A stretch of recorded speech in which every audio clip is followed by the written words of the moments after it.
అక్కడ అక్కడ RRR అయితే ఇక్కడ RRR. సో అలా మేము అంటే అంతకుముందు కూడా చాలాసార్లు కలిసాం.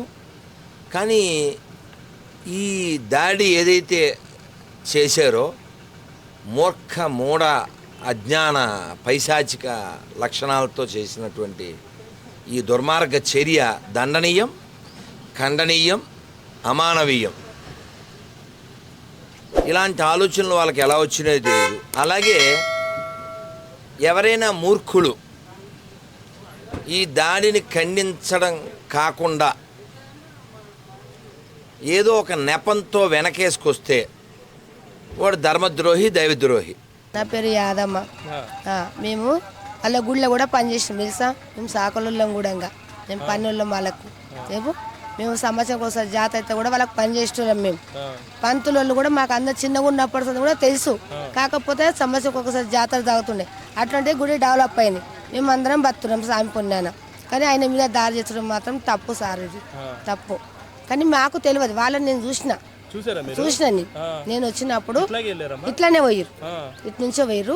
వాళ్ళు చిన్నగా మెల్లగా 30 మంది లాగా ఉంటారు. అన్ని నల్ల బట్టలు వేసుకున్నారు. ఆడోళ్ళు ఉన్నారు, మగ పిల్లలు ఉన్నారు. అంతమంది పొద్దున మేము 6 గంటలకు వస్తాం ఇక్కడ. సాయంత్రం పొద్దున్న 6 గంటలకు వస్తాం, సాయంత్రం వెళ్ళిపోతాం. కానీ వాళ్ళు నేను లక్ష రేట్లు అనుకున్న వాళ్ళని. కాకపోతే పంతుల మీద దాడి చేసేదని తర్వాత తెలిసింది. పంతులు వచ్చి ఈ అమ్మని అడిగిండు. ఈమె చెప్పలేదు, నాకు తెలియదు పంతులు అని చెప్పింది. కానీ ఆమె చెప్పలేదు. నా దగ్గరికి పంతులు రాలేడు, రంగరాజ స్వామి పంతులు రాలేడు. అక్కడ ఇంకొక ఆమె ఉంటుంది పక్కన ఆమెని అడిగిండు. ఆమె నాకు తెలియదు అన్నది. కాకపోతే పంతులు అయ్యగారు నా దగ్గర వచ్చి అడగలేడు కూడా. కాకపోతే ఎందుకు వచ్చిరు వీళ్ళు, గుడికి వచ్చిరో యాకింగ్కి వచ్చిరో అనుకున్నాం మేము. కానీ తర్వాత దారి జరిగిందని తర్వాత తెలిసింది. కానీ పంతులు అయితే మమ్మల్ని ఇంతవరకు అయితే ఎన్నడూ మంచిగానే ఉంటాడు సార్. మాతో ఒక్క మాట లేదు ఇప్పటి వరకు. మీరు బతుకుండ్రి, నేను బతుకుతా, మీరు మంచిగా ఉండాలి, మీరు మంచిగా బతకాలి, ఇదంతా మంచిగా ఊడ్చుకోరి, మంచిగా నూక్కోండి, మంచిగా చల్లుకోరి, బతుకురి, ఉండురి మీరందరూ. ఎన్న రోజులు మీకు ఏం లోటు లేకుండా బతుకురు అని చెప్పిండు పంతులు మాకు. ఇప్పుడు ఆయన మీద దాడి చేస్తే మంచిది కాదు కదా సార్. మేము ఎట్లా బతాం, మాకు కూడా భయం అవుతుంది. మేము ఈ రోడ్డు మీద కూర్చొని బతుకుతున్నాము. ఎట్లా బతకాలో మేము కూడా. మాకు కూడా పిల్లలు మొగడు సంసారాలు, మాకు భూములు లేవు, వ్యవసాయాలు లేవు. అన్నీ మా ఊరు చుట్టూ చెరువులు ఉన్నాయి, నీళ్ళు ఉన్నాయి. మేము దీని మీద బతుకుతున్నాం. ఎక్కడ కూలిపోతాం చెప్పు మేము. అన్నీ కూడా లేదు మా ఊర్లోకి. 2 సంవత్సరాల కాలం వచ్చి బంద్ చేస్తే కూడా ఎక్కడెక్కడనో పోయి బతికొచ్చారు. శాతగానులు ఎక్కడ పోతారు, ముసలోళ్ళు అడుక్కుంటోళ్ళు అందరూ బతుకుతారు మా ఊరోళ్ళు. కానీ దేవుని పుణ్యాన్ని మేము మంచిగా బతుకున్నాం. కానీ పంతులు అయితే మమ్మల్ని ఇంతవరకు ఏమీ అనలేడు. మమ్మల్ని మంచిగా చూసి మంచిగా ఉన్నాం. 20 ఏళ్ళ నుంచి చేస్తున్నాం ఇక్కడ మేము. ఈ అక్క అయితే ఇక్కడనే ఉంటుంది, ఇల్లు ఇక్కడనే, ఊరు ఇక్కడనే. కాకపోతే చిన్నప్పటి నుంచి కూడా మాకు తెలుసు. ఇది ఊరు పుట్టుక నుంచి కూడా మాకు ఊరు తెలుసు, అన్నీ తెలుసు, పాపూరలందరూ తెలుసు. మాకైతే మంచిగానే ఉంది. నేను ఆయన నడుచుకొని ఆయన గవర్నమెంట్లు వేస్తే మన ఓట్లో మన పడుతుంది. ఇప్పుడు మేము బతికేది కూడా కష్టమే, అవునా కదా. ఇన్ని ఏళ్ళ కొల్ల కూడా ప్రతి ఒక్కరు గెలిచిన వాళ్ళు కూడా గుడికి వచ్చి దర్శనం చేసుకుంటారు. ఇప్పుడు మొన్న గెలిచిన వచ్చి గుడికి దర్శనం చేసుకోకుండా వచ్చినాయి. అక్కడ హాస్టల్ ఏరుకొచ్చిపోయాడు. మరి ఇక్కడ గుడికి రావాలి కదా, ఆయన కూడా రావాలా వద్దా. మరి ఎవరి మీద అనుమానంగా వాళ్ళకే తెలియాలి. పంతులు అయితే మరి అంత గోసవాడు ఏడుస్తుండు పంతులు. ఇప్పటి వరకు అయితే మేము పంతులు గుడి స్టార్ట్ అయిన నుండి ఒక్కరోజు కూడా ఆయన బాధపడ్డది, శవం పడ్డది చూలే. ఆయన రోజుకు ఇక్కడ బయటకు వస్తే మేము ఇట్లా కూర్చున్నాం, బయట నిలబడి వస్తుందని చెప్పేది. పంతులు వస్తుంది కదా అని. చిన్న పెద్ద మర్యాద ఉంటుంది కదా నాన్న, ఇవ్వాలా వద్దా, ఇల్లు ఇవ్వాలి కదా. ఆయన కూడా నిలబడుతుంటాడు. ఇప్పుడు సుందరం స్వామి ఉంటుంది కదా లోపల, రంగరాజు వాళ్ళ నాయన, ఆయన అయితే రోజు వ్యాకింగ్ చేసేది. నాకు చేత కాకుండా అయ్యింది, అలా కొడుకులు చేస్తుడు. కానీ ఆయన మీద చేసుడు తప్పేది వాళ్ళది మాత్రం. మళ్ళీ ఎట్లా శిక్షిస్తారు ఇక వాళ్ళకే, పెద్ద పెద్ద వాళ్ళకే తెలుసున్నది సార్. వాళ్ళు ఎక్కడి నుంచి వచ్చారు, ఏం సంగతి, ఎక్కడి నుంచి వాళ్ళకి తెలియాలి. చూసిందైతే పోయిందైతే కరెక్ట్. వాళ్ళు నిన్న చొరకలు సగం మంది వేరు, నేను వచ్చినాకనే అంతమంది వేరు. నాకే భయం లేదు వాళ్ళని చూసి. ఎవ్వరు లేరు, షాపులు లేవు అప్పుడు. నేను పెట్టినాకనే వేరు వాళ్ళకి ఇక్కడ నుంచి. అంత పొద్దుగాలే వచ్చారు, కోపంగా లేరు. అంత లక్షలేట్లు ఎట్లుంటారో సేమ్ ఆ ప్రకారంగానే ఉన్నారు వాళ్ళు. ఆడోళ్ళు కూడా అట్లనే ఉన్నారు. సాక్సులు బూట్లు వేసుకురు ఆడోళ్ళు. చూద్దాం మనకు పెళ్ళిళ్ళు అయినా లేవు, చూద్దామని చూస్తే బూట్లు ఉన్నాయి వాళ్ళకి, కాళ్ళకి సాక్సులు వేసుకుని బూట్లు వేసుకుని కనబడలేరు. ఉంటాయి నాన్న, మీకంటే పెద్ద పెద్ద ఉంటారు. వాళ్ళకి గడ్డాలు, మీసాలు, ఇట్లా ఎంటికలు పుల్లుగా ఉన్నాయి, గుంగురు ఎంటికల్లాక. చిన్నగా మెల్ల 30 మంది కంటే ఎక్కువ ఉంటారు నాన్న వాళ్ళు. అక్కడ ఆడ బొడ్రాయి నుంచి అక్కడ వరకు ఆనిండ్రు వాళ్ళు. అంతమంది వాళ్ళని చూసి నేను నోరేసిన ఇక్కడ ఉన్నదాన్ని. పొద్దున్నే వచ్చిరా, ఎందుకు వచ్చి పొద్దున మింట్రోలు వస్తారు ఒక్కొక్కసారి మా దగ్గరికి. అట్లా వ్యాఖ్యం చేయడానికి అట్లా వచ్చారు తెలుసా. మరి అంతమంది వచ్చినప్పుడు కూడా ఎవరు కూడా మేము ఎందుకు వచ్చామని మేము అనుకున్నాం. తర్వాత పంతులు వచ్చి అడిగాం, వీళ్ళు వచ్చారు ఎందుకు వచ్చారు మీకు తెలుసా మీరు చూసారు అని అడిగాం. కానీ నా దగ్గర పంతులు రాలేడు. ఆ అక్కని అడిగితే అక్క నాకు తెలియదు సార్ ఏమో యాకింగ్కి వచ్చాము అనుకున్నా ఆమె చెప్పింది. పక్క ఆమెను అడిగితే పక్క ఆమె చెప్పలేదు. ఇక చూసిందని నేనైతే ఉన్నా. కాకపోతే వాళ్ళు గుళ్ళ ఏం జరిగింది మాకు తెలియదు. ఇక మాకు నిన్న తెలిసింది. వాళ్ళు శుక్రవారం వచ్చారు, శనివారం నాడు ఫుల్ పబ్లిక్ వచ్చారు. శనివారం నాడు అమ్ముకున్నాం మంచిది. ఆదివారం నాడు తెలిసింది సంగతి. నిన్న పొద్దున చూసిన న్యూస్లో మేము వెళ్ళలేము. మేము అట్లా వెళ్ళనీకే పెద్దగా పంతుల దగ్గరికి ఇప్పటిదాకా వెళ్ళలేము తెలుసా. అంటే మేము వెళ్ళినాము, అక్క వాళ్ళు రాలేదు. పోతాం కానీ వాళ్ళు పెద్దవాళ్ళు ఎట్లా పోతాం, మనం వాళ్ళ దగ్గరికి పోము కూడా. మేము అంటే ఫ్రైడే కొంచెం మనము అక్కడ అన్నదానం చేస్తారు పోతారు అంతేగాని అయ్యగారికి మేమైతే మాకు జరిగినట్టే జరిగినట్టే వాళ్ళకి మాత్రం శిక్ష ఖచ్చితంగా వేయాలి. మేము కూడా బాధపడుతున్నాము. ఇప్పుడు ఆయన అయ్యగారి తరపు నుండి ఆయన లేదు మేము లేము కదా మరి చెప్పు. ఆయన నుంచి మేము బతుకుతున్నాం. మేము ఇప్పుడు చిన్న మా పిల్లలప్పటి నుంచి కూడా ఒక పక్క కుండమని అనలేడు ఆయన. కాకపోతే ఇట్లా గిరాకీ సార్ అట్లా సార్ అని చెప్పి ఎప్పుడో ఒకసారి బెదిరిస్తుంది. మమ్మల్ని అయితే ఏమీ అనలేడు ఇప్పటివరకు పంతులు గారు. అయ్యగారు మా కోసం బ్యాడ్గా రోజు అన్నాడు, మేము కూడా అయ్యగారి కోసం బ్యాడ్గాను. దాంట్లో మీరు కూడా కొంచెం కేర్ తీసుకొని. చిల్కూరులో ఉండేటటువంటి దేవాలయం చాలా ప్రత్యేకత కలిగినది. అక్కడ పూజారిగా ఉండేటటువంటి రంగారాజన్ గారికి ఒక లౌకిక భావాలు కలిగినటువంటి వ్యక్తిగా, మత సామరస్యాన్ని కాపాడేటటువంటి వ్యక్తిగా, అలాగే దళితుల్ని దేవాలయ ప్రవేశాలకు ప్రోత్సహించినటువంటి వ్యక్తిగా వారి తండ్రి ఆయన అలాంటి ప్రోత్సహించినటువంటి పూజారిగా గుర్తింపు కలిగినటువంటి వాళ్ళు. ఈ దేవాలయానికి కూడా అలాంటి ప్రత్యేకత ఉంది. ఇటువంటి పూజారి మీద కొంతమంది మత ఉన్మాద శక్తులు దాడి చేసి దౌర్జన్యానికి పాల్పడి అవమానించేటటువంటి పద్ధతుల్లో వివరించడం అనేటటువంటి జరిగింది. ఈ దాడిని సిపిఎం పార్టీ తీవ్రంగా ఖండిస్తుంది. ఇలాంటి దాడులకు పాల్పడ్డటువంటి వాళ్ళ మీద రాష్ట్ర ప్రభుత్వం కఠిన చర్యలు తీసుకొని శిక్షించేందుకు పూనుకోవాలని చెప్పి రాష్ట్ర ప్రభుత్వాన్ని డిమాండ్ చేస్తున్నాం. ఇలాంటి అరాచకాలు జరుగుతుంటే వీటిని అరికట్టేందుకు చర్యలు తీసుకోకపోతే రాష్ట్రంలో మత కల్లోహాలు అనేక రకాల అల్జడికి పెరిగేటటువంటి అవకాశం ఉంది. వీటిని కంట్రోల్ చేయాలా, దీన్ని అరికట్టాలని చెప్పి డిమాండ్ చేస్తున్నాం. అలాగే లౌకిక శక్తులు ప్రజాస్వామిక వాదులంతా కూడా ఈ దాడిని ఖండించాలని చెప్పి కోరుతున్నాం. తప్పకుండా ఇలాంటి మత ఉన్మాద చర్యలకు పాల్పడ్డటువంటి వారిపైన ప్రభుత్వం చర్యలు తీసుకోవాలి. అలాగే లౌకిక శక్తులు ప్రజాస్వామిక వాదులంతా కూడా వీరికి తగిన గుణపాఠం చెప్పేటట్టుగా ప్రజలు సిద్ధం కావాలని చెప్పి విజ్ఞప్తి చేస్తూ ఆయనకు పూర్తిగా మద్దతు తెలియజేస్తున్నాం. పూజారి గారికి ఆయనకు మద్దతు తెలియజేయడమే కాకుండా భవిష్యత్తులో ఎలాంటి సహాయ సహకారాలు కావాలన్నా సిపిఎం పార్టీ నుంచి తెలియజేస్తాం. అలాగే అనేక ప్రజా సంఘాలు కూడా ఇక్కడ హాజరయ్యాయి. డివైఎఫ్ఐ, కేవీపీఎస్, టీపీఎస్కే, రాజ్యాంగ హక్కుల పరిరక్షణ వేదిక, సిపిఎం పార్టీ స్థానిక నాయకులు, గిరిజన సంఘం, వృత్తి సంఘాల నాయకులంతా కూడా హాజరయ్యారు. ఇలాంటి మద్దతు అంతా కూడా తెలియజేయడమే కాకుండా భవిష్యత్తులో ఎలాంటి ఘటనలు జరిగినా వాటిని ఎదుర్కొనేందుకు కూడా సిద్ధమవుతామని చెప్పి తెలియజేస్తున్నాను.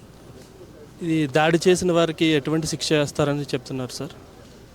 ప్రభుత్వం ఇటువంటి దాడులు చేస్తున్నటువంటి వారి ప్రత్యేకమైనటువంటి ఒక ముఠాగా ఏర్పడి దేవాలయం ఇంటికి పూజారికే వచ్చి ఆ రకంగా హెచ్చరికలు చేయడమే కాకుండా తనను పూర్తిగా లొంగ తీసుకునేటట్టుగా జరుగుతుందంటే దీని వెనకాల మొత్తం ముసుగులో, రామరాజ్యం ముసుగులో ఆర్థిక అరాచకం అనేటటువంటిది దీనిలో కనబడుతుంది. ఆ ఆర్థిక వనరుల కోసమే ఇలాంటి భయభ్రాంతులకు గురి చేసేటటువంటి పాల్పడుతున్నట్టుగా తెలుస్తుంది. రామరాజ్యం ముసుగులో ఇలాంటివి జరుగుతున్నప్పుడు అది మత సామరస్యానికి కూడా ఆటంకంగా జరిగే అవకాశం ఉంటుంది. కాబట్టి వాటిని చర్యలు తీసుకోవాలా. వాళ్ళని వెంటనే అరెస్ట్ చేయాలా. 3 నెలల్లో ఫాస్ట్ ట్రాక్ కోర్టు ఏర్పాటు చేసి కఠినంగా శిక్షించేందుకు చర్యలు తీసుకోవాలని చెప్పి డిమాండ్ చేస్తున్నాం. ఇప్పుడు జరిగిన చర్య గురించి రంగరాజన్ గారు మీతో ఏమన్నారు సార్? రంగరాజన్ గారు, నేను ఒక లౌకిక భావాలు కలిగినటువంటి వ్యక్తిగా, ఇక్కడ ఉండేటటువంటి ప్రత్యేకతతో కూడుకున్నటువంటి వ్యక్తిగా, అనేక రకాల విషయాల పట్ల అవగాహన కలిగినటువంటి వ్యక్తిగా నేను పూర్తిగా రాజ్యాంగబద్ధంగా వీటిని నిర్వహిస్తున్నాను. కానీ కొంతమంది రామరాజ్యం ముసుగులో ఇలాంటివి జరుగుతుంటే ఏది రామరాజ్యం, ఎవరు రామరాజ్యానికి అనుకూలమైన వాళ్ళు ఎవరు కారో అని చెప్పేటటువంటి పరిస్థితి ఏర్పడింది. రాముడు అనే పేరుతో ఎవరిని నమ్మాలో ఎవరిని నమ్మకూడదు అనేటటువంటి పరిస్థితి ఏర్పడింది అని చెప్పి ఒక ప్రధాన పూజారే ఆ రకమైనటువంటి వ్యాఖ్యానం చేశాడంటే తీవ్ర పరిస్థితి ఎట్లా పరిస్థితుందో అర్థమవుతుంది. అందుకనే అలాంటి దాడులు దౌర్జన్యాలకు పాల్పడి ఇటువంటి పూజారుల మీద దౌర్జన్యాలకు పాల్పడితే ఇక భవిష్యత్తులో అనేక రూపాల్లో పూజారి కార్యక్రమాలు నిర్వహించే వాళ్ళు కూడా భయోందోళనకు గురయ్యే పరిస్థితులు కూడా ఏర్పడుతున్నాయి అనేటటువంటి విషయం వ్యక్తం చేయడం జరిగింది. అందుకనే వీటన్నిటిని దృష్టిలో ఉంచుకొని ప్రభుత్వం తగిన చర్యలు తీసుకోవాలి. ఇప్పుడు రాష్ట్రంలో ఇట్లాంటి కొన్ని మాఫియా గుంపులు హిందుత్వ పేరుతోటి, రామరాజ్యాల పేరుతోటి, హిందూ వాయిన్ల ఇట్లాంటి పేర్లు పెట్టుకొని మతం అనేటువంటి ముసుగు దొడుక్కొని మాఫియా కార్యక్రమాలు చేయడమే లక్ష్యంగా పెట్టుకొని పనిచేస్తున్నారు. ఇదంతా కూడా ఎక్స్టార్షన్ చేయడం, డబ్బులు సంపాదించడం, బెదిరించడం, ఇదంతా కూడా ఒకనాడు మాఫియా చేసేటువంటి కార్యక్రమాలు మతం ముసుగులో ఇప్పుడు చేస్తున్నారు. ఇట్లాంటి కార్యకలాపాల పట్ల రాష్ట్ర ప్రభుత్వం చాలా కఠినమైనటువంటి వైఖరితోటి ఉండాలి.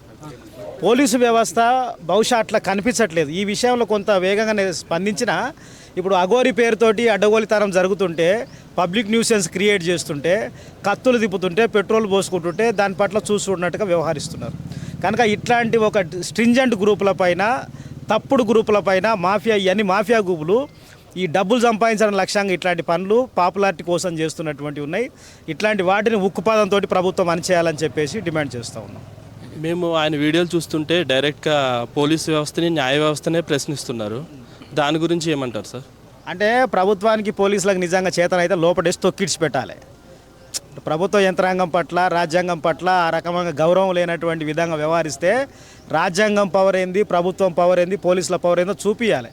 మరి పోలీసులు ఆ రకంగా సిద్ధపడతలేరు అనేది వాళ్ళు డిసైడ్ చేసుకోవాలి. కనుక ఇట్లాంటి ఎవడు పడితే వాడు ఇట్లా అడ్డగోలుగా మాట్లాడడం ప్రారంభిస్తే ప్రభుత్వం పట్ల, పోలీసుల పట్ల లెక్కలేనితనం సమాజంలో విస్తరిస్తే అది పోలీసు వ్యవస్థకు కానీ, ప్రభుత్వానికి కానీ, సమాజానికి కానీ అది అన్ని రకాలుగా చెడ్డది. ఇప్పుడు ఎవరన్నా కూలీలో, రైతులో తమ హక్కుల కోసం రోడ్డు మీద ఎక్కి ఒక డిమాండ్ చేస్తే పోలీసులు వందలాది మంది గుమిగూడి వాళ్ళని కంట్రోల్ చేస్తారు. మరి ఇట్లాంటి మాఫియాలను కంట్రోల్ ఎందుకు చేయట్లేదు పోలీసులు అనేది నేను అడుగుతున్నా. అసలు ఇంటెలిజెన్స్ డిపార్ట్మెంట్ ఏం చేస్తుంది? ఇంత జరిగినా కూడా ఎంత జరిగినటువంటి ఇంటెలిజెన్స్ డిపార్ట్మెంట్ తెలియకుండా జరుగుతుందా? కనుక ఇంటెలిజెన్స్ డిపార్ట్మెంట్ అలర్ట్గా ఉండాలి, ప్రభుత్వం, పోలీసులు కూడా అలర్ట్గా ఉండాలి.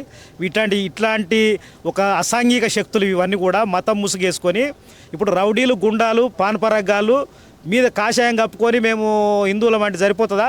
అంటే రౌడీలు కాషాయాలు కప్పుకొని రౌడీజం చేస్తే సరిపోతుందా? కనుక ఇట్లాంటి తప్పుడు పద్ధతుల పట్ల ప్రభుత్వం కఠినంగా ఉండాలి. బహుశా నా అనుమానం ఏంటంటే ఆ అఘోరి వెనకాల కానీ, ఇట్లాంటి రామరాజ్యం వెనకాల కానీ బీజేపీ వెనకాల ఉండి చేస్తుంది అనేది నా అనుమానం. దీని మీద ప్రభుత్వం విచారణ చేయాల్సిందిగా కూడా కోరుతున్నాం. ఆల్రెడీ రేవంత్ రెడ్డి గారు కూడా స్పందించారు దీని విషయంలో. ఎటువంటి కార్యాచరణ తీసుకుంటున్నారు సార్ మీరు నెక్స్ట్? ఇప్పుడు ప్రభుత్వం మీద ప్రజలకు నమ్మకం ఉంటుంది, అట్లాగే సమాజం మీద, పోలీసుల మీద ప్రజలకు నమ్మకం ఉంటుంది. ఇట్లాంటి వ్యక్తులు ప్రజల మీద తప్పుడు పద్ధతిలో వ్యవహరించినప్పుడు ప్రభుత్వం, పోలీసులు కఠినంగా వ్యవహరించి అణిచివేస్తాయని చెప్పి ప్రజలు భావిస్తారు. కానీ ప్రజలు, పోలీసులు ఆ నమ్మకాన్ని కనుక నిలబెట్టుకోలేకపోతే ప్రజలు తమను తామే రక్షించుకొని కూడా సిద్ధపడతారు. కనుక తెలంగాణ గడ్డకు ఆ చరిత్ర ఉన్నది, ఆ వారసత్వం ఉన్నది. ఒకనాడు ఇట్లాంటి అనేకమైనటువంటి అడ్డగోలు శక్తులను తెలంగాణ సమాజం తుపాకీ పట్టుకొని వెనకకు తరిమినటువంటిది ఉన్నది. కనుక ప్రజలు తమను తాము రక్షించుకోనికే ఉంటారు. ప్రజల ఓపికని, సహనాన్ని చేతగానితనంగా భావించారు. నేను పగడాల యాదయ్య, రంగారెడ్డి జిల్లా సిపిఎం పార్టీ కార్యదర్శిని. ఏదేమైనా సమాజంలో విశ్వ హిందూ పరిషత్ పేరుతోటి, ఆర్ఎస్ఎస్ పేరుతోటి, బజరంగ్ దళ్ పేరుతోటి, ఇలాంటి రామరాజ్య సేన అనే పేరుతోటి ప్రధానంగా ప్రజలందరూ కూడా ఆధ్యాత్మిక సేవలో ఉన్నటువంటి ప్రజలని రాముడి పేరుతోటి ఈ రకంగా పెద్ద ఎత్తున దాడులు, దౌర్జన్యాలు, ఇలాంటి ఒక ఉన్మాద చర్యలు చేపట్టడం అనేటువంటిది సిపిఎం పార్టీ రంగారెడ్డి జిల్లా తీవ్రంగా ఖండిస్తూ ఉంది. ఏదేమైనా సమాజంలో ఉన్నటువంటి ప్రతి ఒక్కరు కూడా ఏ దేవుడైనా, ఏ మతమైనా, ఎవరైనా పూజించుకోవడానికి మన రాజ్యాంగం చెప్తుంది. కాబట్టి ఏ మతంలో ఉన్నటువంటి దేవుడు వాళ్ళు పూజించుకుంటారు. అదే రకంగా వీళ్ళు ఏంటంటే హిందువులుగా చెప్పుకుంటూ హిందూ దేవాలయాలపైన, హిందూ అర్చకులపైన ఇలాంటి దాడులు కొనసాగడం అనేటువంటిది అది కొనసాగుతూ ఉంది. అదే కాదు, అసలు దేవుని గుళ్ళల్లో ఉన్నటువంటి విగ్రహాల దోపిడీకి ఎగబడుతూ ఉన్నారు. విగ్రహాలు ఎగబడుతూ ఉన్నారు. రెండోది ఇలాంటి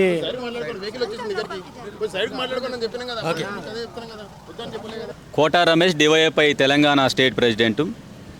సిలుకూరు బాలాజీ టెంపుల్ ప్రధాన అర్చకుడు పైన జరిగినటువంటి హిందూ మూకల దాడిని డివైఎఫ్ఐ తెలంగాణ రాష్ట్ర కమిటీ తీవ్రంగా ఖండిస్తూ ఉంది. రామరాజ్యం పేరుతో సిలుకూరు బాలాజీ టెంపుల్ ప్రధాన అర్చకుడు ఉన్నటువంటి వరదరాజన్ గారి పైన భౌతిక దాడికి చేయడాన్ని మేము తీవ్రంగా ఖండిస్తూ ఉన్నాం. గత అనేక సంవత్సరాలుగా తెలంగాణ ప్రాంతంలో భారతదేశ వ్యాప్తంగా హిందూ మతం పేరుతోటి ఆ మతంలో ఉన్నటువంటి పూజారులను కూడా వాళ్ళు టార్గెట్ చేసుకొని లక్ష్యంగా దాడులు చేస్తూ ఉన్నారు. వాళ్ళ వ్యక్తిగత అవసరాల కోసం డబ్బులు ఇతరతర అవసరాలు తీర్చలేదన్నటువంటి ఒక దురుద్దేశంతో, దాంతోపాటుగా ఈ ప్రధాన అర్చకుడు లౌకిక భావాలతోటి, డెమోక్రటిక్ ఆలోచనలతోటి, సెక్యులర్ ఆలోచనలతోటి పనిచేస్తూ ఉన్నాడు. గతంలో దళితులని పూజారులుగా నియమించి వాళ్ళ ఆలయ ప్రవేశం చేసినటువంటి ఒక పరిస్థితి కూడా ఉన్నది. ఇవన్నీ చూసి తట్టుకోలేక సమాజంలో అశాంతిని, భయాందోళన సృష్టించే దానికోసం హిందూ మోకలు రామరాజ్యం పేరుతో దాడులు చేస్తూ ఉన్నారు. నిజంగా రామరాజ్యం అనేది హిందూ మతంలో ఉన్నటువంటి ప్రధాన పూజారుల పైన దాడి చేయమని చెప్తున్నదా? దీని వెనకాల ఎవరున్నారు? తెలంగాణలో గత అనేక సంవత్సరాలుగా హిందూ దేవాలయాల్లో ఉన్నటువంటి గుడుల మీద, అదేవిధంగా పూజారుల మీద భయభ్రాంతులకు, దాడులకు పాల్పడుతూ ఉన్నారు.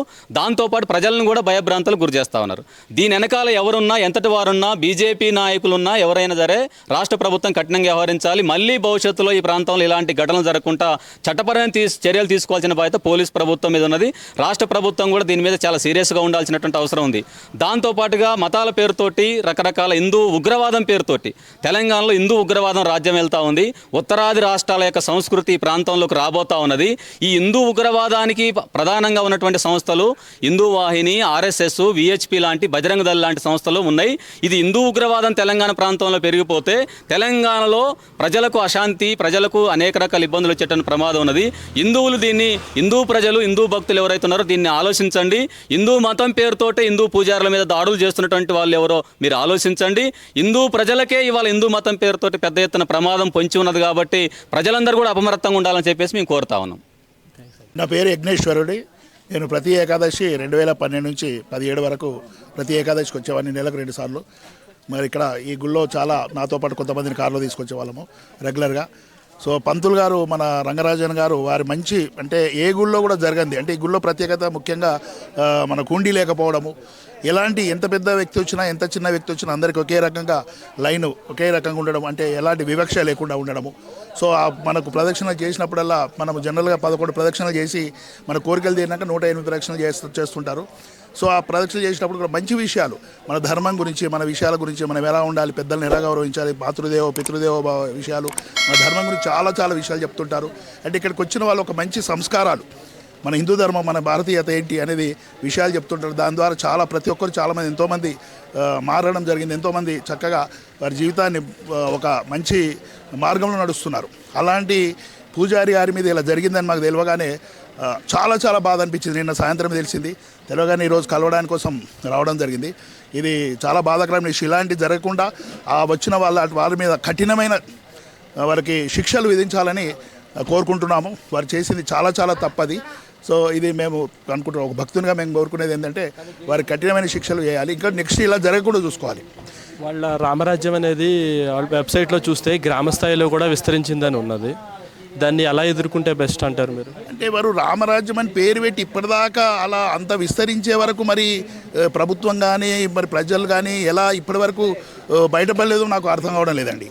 అంటే వాళ్ళు చేస్తున్నది ఒక రైట్ వేలో లేదు. అంటే ఇలా దాడి చేయడము, హ్యాండ్లైట్ చేయడము, ఇది ఎంతవరకు కరెక్టు? మరి ఇన్ని రోజులు వాళ్ళు అంత విస్తరించే వరకు కూడా మనకు తెలియకపోవడం అనేది చాలా ఘోరమైన విషయం. సో దీన్ని ఎప్పటికైతే దీన్ని ఎక్కడికే ఆఫ్ చేసేయాలి. ఎందుకంటే ఇలాంటివి జరుగుతుంటే ఇంకా ఇంకా చాలా మరి ఎంతో ఇదిగా ఉంటుంది అనమాట. సో ఇలాంటి కాకుండా మనం దీన్ని అలాంటి బ్యాన్ చేయాలి, వాళ్ళందరినీ శిక్షించాలి.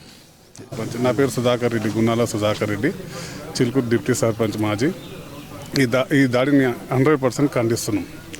ఎందుకంటే ఏదో రామరాజ్యం అని చెప్పి, అదని చెప్పి, రామరాజ్యం అయితే రామరాజ్య స్థాపన కృషి చేయాలి, కానీ దాడి చేయొద్దు. ఇక్కడ రంగరాజన్ గారు మంచిగా ఈ బాలాజీ టెంపుల్ను ఒక అద్భుతంగా నడిపిస్తున్నారు. అతనిపైన దాడి అంటే అందరికీ కొంచెం బాధాకరమే. దీన్ని 100% ఖండిస్తున్నాం. నేను గున్నాల మాధవరెడ్డి వంశీకుని. ఈ బాలాజీ టెంపుల్కి ఫౌండర్ ట్రస్టీలం మేము. ఓకే. ఇప్పుడు మాది ఏదైతే ఉందో అది కోర్టు పరిధిలో ఉంది. ఏదైనా సామరస్యంగా మేము దాన్ని పరిష్కరించుకుంటాం. ఏ విధమైన విభేదాలు కానీ అట్లాంటివి ఏం లేవు. ఏమైనా మా గుడి ప్రాముఖ్యత కాపాడుకుంటూ ముందుకోవాలని కోరుకుంటున్నాం. అసలు ఏం జరిగిందని చెప్పారు సార్? అసలు ఎట్లా వాళ్ళు ఎలా దాడి జరిగింది? వాళ్ళు జై శ్రీరామ్ అని ఫస్ట్ ఆఫ్ ఆల్ స్వామివారు ఆ రోజు మిడ్ నైట్ 3:30 గంటలకి వచ్చారట. తను కుంభమేళ నుంచి తను నిద్రిస్తున్న టైంలో ఎర్లీ మార్నింగ్ 7:30, 8 o'clock వచ్చి జై శ్రీరామ్ అని పిలిచి స్వామివారి గిట్ట ఎవరైనా జై శ్రీరామ్ అంటే జై శ్రీరామ్ అని అయ్యా చెప్పండి అయ్యా అంటే తన పైన ఏం చెప్పకుండా దాడి చేశారట. తనకి ఇక్కడ కన్ను పైన గాయమైంది, ఇక్కడ వీపులో గాయమైంది. అంతే. ఏదైతే మా రామరాజ్య స్థాపనకు నేను ఒక 5,000 మంది 10,000 మందిని సేవకులను పెట్టుకున్న ఆ విధంగా తయారు చేయాలి, దృఢంగా ఉండాలి, అది ఉండాలి అని చెప్పి ఆయన చాలా ఇబ్బందికరంగా చేసి తయారు చేసి ఇవ్వాలని వాళ్ళ ఒక డిమాండ్లు. దానికి స్వామివారు తిరస్కరించారు. దానిలో భాగంగానే తన పైన దాడి చేసి ఉగాది వరకు నీకు టైం ఇస్తున్నాను, లేకపోతే చాలా తీవ్ర పరిణామాలు ఉంటాయని చెప్పి హెచ్చరించి ఇక్కడ నుంచి పారిపోయారు. ఇది జరిగింది. ఇప్పుడు ప్రభుత్వాన్ని ఏం కోరుకుంటున్నారు సార్ దీని గురించి? 100% ఎవరు చేసిన తప్పే. రామరాజ్యం ఏర్పడాలనే సంకల్పం మంచిదే కాబట్టి ఈ విధంగా ఈ దారిలో రావడం కరెక్ట్ కాదని ప్రభుత్వం రాజ్యాంగపరంగా ఏ విధమైన చట్టపరంగా ఏ విధమైన చర్య తీసుకోవాలో అంత గట్టిగా తీసుకోవాలని మేము ప్రభుత్వాన్ని డిమాండ్ చేస్తాం. మేము ఇక్కడ ఉంటున్నామంటే పంతుల తరపు నుండి మేము బతుకుతున్నాం. ఊరు పెద్ద మనుషుల గ్రామ పంచాయతీ అందరి తరపు నుండి బతుకుతున్నాం సార్. కాకపోతే అట్లా దాడి జరగడంలో తప్పు మాకు కూడా తప్పే అనిపిస్తుంది. మాకు కూడా బాధనే ఉంది. ఏదైనా సరే పంతుల కోసం న్యాయం జరగాలని మేము కోరుకుంటున్నాం. ఆయన వల్లనే మేము మా బ్రతుకులు మేము ఇప్పుడు బ్రతుకుతున్నామంటే ఆయన వల్లనే. మా లైఫ్లలో మాత్రం మేము ఎక్కడి నుండి మమ్మల్ని ఎక్కడిచ్చినా మేము ఇక్కడ వచ్చి బతుకుతున్నామంటే ఆయనది. మేము ఊరికి ఆడపిల్లలమైనా బతుకుతున్నాం అన్న. ఇప్పుడు ఆయన మీద అట్లా దాడి జరగడం కరెక్ట్ కాదు. అందులో అందరం ఉండి స్వామివారి అయ్యగారికి చూడాలని ఆయనకు మాకు రీసెంట్గా మొన్న ఫోన్లలో వైరల్ అయినప్పుడు తెలిసింది సార్. తెలియదు కానీ తను ఎంత మంచోడో మా కోసం ఎంత ఆలోచిస్తాడు అనేది చాలా తెలుసు సార్. కాకపోతే అట్లా ఆయన మీదకి దాడి చేయడం కరెక్ట్ కాదు సార్. ఎందుకంటే మా కోసం ఎవరేమన్నా సరే సార్ అయ్యగారు మాట్లాడతాడు సార్. మాకు ఒక ఫాదర్గా మాత్రం హెల్ప్గా మాట్లాడతాడు. కానీ వచ్చిన భక్తులను కూడా డిమాండ్ చేయొద్దని చెప్తాడు సార్. సరే ఆ విషయానికి వచ్చి కూడా మేము డిమాండ్ ఎక్కువ చేయాలి సార్. చెప్తారు మేము కూడా ఎందుకంటే సరే మేము ఇబ్బంది పెడితే మీరు మమ్మల్ని ఇబ్బంది పెట్టినట్టు మాకు కూడా ఎక్స్ప్లెయిన్ చేశాడు. మా మీద ఎవరేమనుకున్నా సరే సార్ పంతులకి న్యాయం జరగాలని మేము అనుకుంటున్నాం. మేము ఊరు ఆడపిల్లలం కాబట్టి వేరే ఊర్లో బతకలేకపోతాం. కానీ ఈ ఊర్లో బతుకుతున్నామంటే అయ్యగారు కావచ్చు. ఇంకా మేము ఈ రోజు వచ్చినాం సార్. నిన్న మొన్న లేకుండా వస్తుంటే అర్థమవుతుంది. మేము కూడా వెళ్ళి అనుకుంటాం సార్. ఇప్పుడు పెద్దలు వచ్చారు కదా, మనకి ఇంట్రెస్ట్ ఇస్తలేరు సార్. సరే మాకు కూడా పోనీకి ఛాన్స్ ఇస్తే మేము కూడా అనుకుంటాం సార్. మా బతుకుల్లో మాత్రం ఇప్పటి వరకు మమ్మల్ని ఎవరేమన్నా సరే అయ్యగారు చూసుకుంటుండో, పంతులు వచ్చి మాట్లాడతాడు, ఊళ్ళో పెద్ద మనుషులు మాట్లాడుతారు. అందరికీ ఉంది. ఆయనకు న్యాయం జరగాలని మేము కూడా దేవుడిని కోరుకుంటున్నాము. మీడియా వాళ్ళని కోరుకుంటున్నాము. గ్రామ పంచాయతీ వచ్చిన పెద్ద మనుషులని కలుస్తారు సార్. మేము కూడా కలుస్తాం, అయ్యగారు కూడా కలుస్తారు. మీటింగ్ పెడతారు. మీటింగ్ లో కూడా ఆయన దయ వల్ల మా మీదకి ఏది రానియాడు. మా పంతులకి మంచిగా జరగాలి. ఎవరైతే దాడి చేసిరో వాళ్ళకి కూడా చూడాలి. మనము వాళ్ళు ఎవరు అనేది మనకు తెలియాలి సార్. వాళ్ళు అనేది మేము కూడా ఒక మా తాతల తరపు నుండి ఇక్కడ చెప్పులు పెట్టుకొని అమ్మేటోళ్ళు సార్. ఇక్కడ చెప్పులు ఇక్కడ ఉండేటోళ్ళు. వాళ్ళ తరపు నుండి మాకు ఈ ప్లస్ ఉండి ఈ ప్లస్ తరపు నుండి మేము అమ్ముకొని ఉంటున్నాము. ఇంట్లో తేయలేదు. ఆయన వచ్చి ఎప్పుడు అబ్జెక్షన్ చేయలేడు. ఇది అట్లా అని ఏ రోజు మమ్మల్ని క్యాస్ట్ ఫీలింగ్తో చూడలేడు. ఇంకొకటి అట్లా ఇట్లా వల్గర్గా కూడా ఎప్పుడు ఏ రోజు మాట్లాడలేదు సార్. ఏ రోజు వల్గర్గా మాట్లాడలేదు. మేము కూడా ఇప్పుడు ఆయన కోసం మాట్లాడట్లేదు. అందరినీ మమ్మల్ని మంచిగా చూస్తాడు. ఆయనను కూడా మంచిగా చూడాలని ఆ దేవుని కానీ అందరికీ మంచి జరగాలి. ఆయన కూడా మంచి జరగాలి సార్. కానీ ఆ దాడి చేసిన వాళ్ళు ఎవరైతుండ్రో వాళ్ళకు కూడా మీరు కూడా తీసుకురండి అన్న, శిక్షించాలి. వాళ్ళు ఎవరు అనేది అయ్యగారికి న్యాయం జరగాలి. అందులో ఆయనకు జరిగిందంటే మాకు జరిగినట్టే సార్. ఇది ఊర్లో పెద్ద మనుషులకు కూడా జరుగుతుంది. వాళ్ళు కూడా చెప్తారు. మాకు కూడా వాళ్ళ సపోర్ట్ ఉంటుంది, వీళ్ళ సపోర్ట్ ఉంటుంది సార్. అందులో మాది తప్పేమన్నా ఉంటే క్షమించవచ్చు. ఊరు గ్రామ పంచాయతీలు కానీ పెద్దలు కానీ ఎవరైనా సరే తప్పుగా మాట్లాడితే క్షమించవచ్చు. మా అయ్య గారు మంచిగా ఉంటే మేము మంచిగా ఉన్నట్టే. నా పేరు నంబూరి కనకదుర్గ. ఈ రోజున మన చిలుకూరు బాలాజీ టెంపుల్ ప్రథమార్చకులైనటువంటి రంగరాజన్ గారి మీద ఈ విధమైనటువంటి దౌర్జన్యం జరగటం మనమందరం కూడా ఖండించవలసినటువంటి విషయం. ఆయన ఎంతోమందికో మార్గదర్శకులుగా ఉన్నారు. ఎంతోమంది సమాజంలో మంచి మార్గాన నడవటం కోసం ఆయన ఎంతో కృషి చేస్తున్నారు. అటువంటి వ్యక్తి మీద ఈ విధమైనటువంటి అమానుష చర్య జరగటం అనేది మనం ప్రతి ఒక్కళ్ళం కూడా ఖండించవలసినటువంటి విషయం. ఈ రోజున నేను మీడియాలో చూశాను, ఎవరో ఒక అతను చెప్తున్నారు, ఒక మాదిగ సామాజిక వర్గం వ్యక్తిని భుజాలపైన ఎక్కించుకొని ప్రధాన ఆలయంలోకి తీసుకెళ్లడం అనేది తప్పు కాదా అని మాట్లాడారు. అది చాలా తప్పండి. మాలా మాదిగులకు, దళిత వర్గాలకు ఆలయ ప్రవేశం లేదా? ఆనాడు శ్రీరంగనాథుని ఆలయంలోకి సారంగముని వారు తిరుపాణాళ్ వారిని భుజాల మీద మోసుకొని శ్రీరంగనాథుని ఆలయంలోనికి తీసుకెళ్లినటువంటి సందర్భాల్ని గత 1000 ఏళ్ల క్రితం మనం చూసాము. మరి ఈనాడు అదే సిద్ధాంతాన్ని మన రంగరాజన్ గారు ప్రవేశపెట్టినందుకు ఆయన గారిని తప్పుపట్టడం అనేది ఇన్నాళ్ళు 1000 ఏళ్ల తర్వాత ఎంత అమానుషమైనటువంటి చర్య మీరు ఒక్కసారి అర్థం చేసుకోవాలి.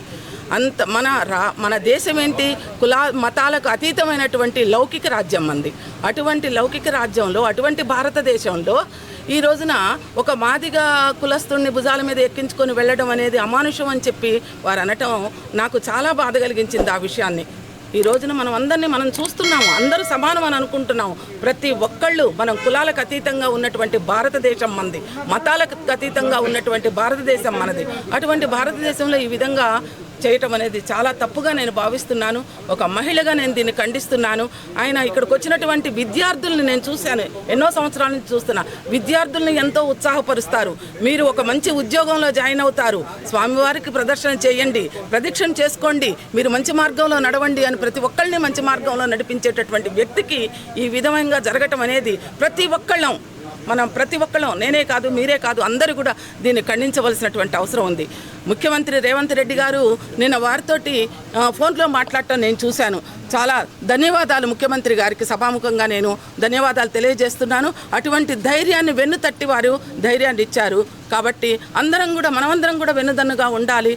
ఇది మనం అందరం ఖండించవలసినటువంటి విషయంగా నేను మీకు తెలియజేస్తూ నేను ధన్యవాదాలు తెలియజేసుకుంటున్నాను. థ్యాంక్స్.